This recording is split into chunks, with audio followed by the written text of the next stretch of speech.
ಮೊದಲನೇದಾಗಿ ಕರ್ನಾಟಕದ ಮಹಾಜನತೆಗೆ ದೀಪಾವಳಿ ಹಬ್ಬದ ಹಾರ್ದಿಕ ಶುಭಾಶಯಗಳು. ನಾವು ದೀಪಾವಳಿ ಯಾಕೆ ಆಚರಿಸ್ಬೇಕನ್ನೋ ಒಂದು ಎರಡು ಉದಾಹರಣೆ ಹೇಳ್ತೀನಿ. ಮೊಟ್ಟ ಮೊದಲನೇದಾಗಿ ಒಂದು ಉದಾಹರಣೆ ಹೇಳ್ಬೇಕಂದ್ರೆ, ಅನ್ಯಾಯದ ವಿರುದ್ಧ ಒಂದು ಜಯ ಸಾಧಿಸುವ ಒಂದು ಹಬ್ಬ ಅಂದರೆ ದೀಪಾವಳಿ. ನಾವು ನೋಡ್ಬೋದು, ಶ್ರೀರಾಮಚಂದ್ರ ಪ್ರಭು ರಾವಣನನ್ನು ವಧೆ ಮಾಡಿ ಲಂಕೆಯಿಂದ ಅಯೋಧ್ಯೆಗೆ ಬರುವಾಗ ಆ ಇಡೀ ರಾತ್ರಿ ದೀಪ ಹಚ್ಚಿ ಸಂಭ್ರಮಿಸಿದ ಎಲ್ಲ ನಮ್ಮ ಪ್ರಜೆಗಳಿಗೆ ಒಂದು ರಾಜ ಬರುವ ಆತುರತೆಯಲ್ಲಿದ್ದಾಗ ಆ ಆತುರತೆ ನಾಳೆ ದೀಪಾವಳಿ ಆಗ್ತದೆ ಅಂತ ಹೇಳಿ ಇವತ್ತು ನಾವು ದೀಪಾವಳಿ ಆಚರಿಸ್ತೀವಿ.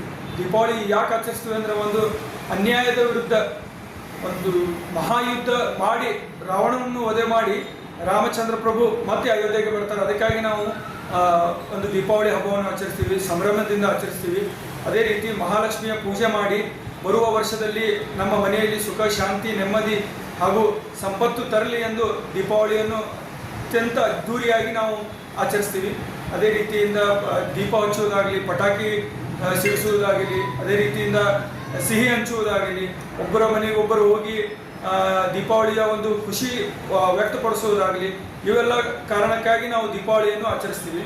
ಇದೇ ರೀತಿ ನಾವು ದೀಪಾವಳಿ ಒಂದು ಅನ್ಯಾಯ ಹಾಗೂ ಕತ್ತಲೆಯಿಂದ ಬೆಳಕಿನತ್ತ ಹೋಗುವ ಒಂದು ಸಂಭ್ರಮ, ಒಂದು ಸುಖ, ಶಾಂತಿ, ನೆಮ್ಮದಿ ಎಲ್ಲರಿಗೂ ಕೊಡುವಂಥ ಒಂದು ದೀಪಾವಳಿಯನ್ನು ನಾವು ಆಚರಿಸ್ತೀವಿ.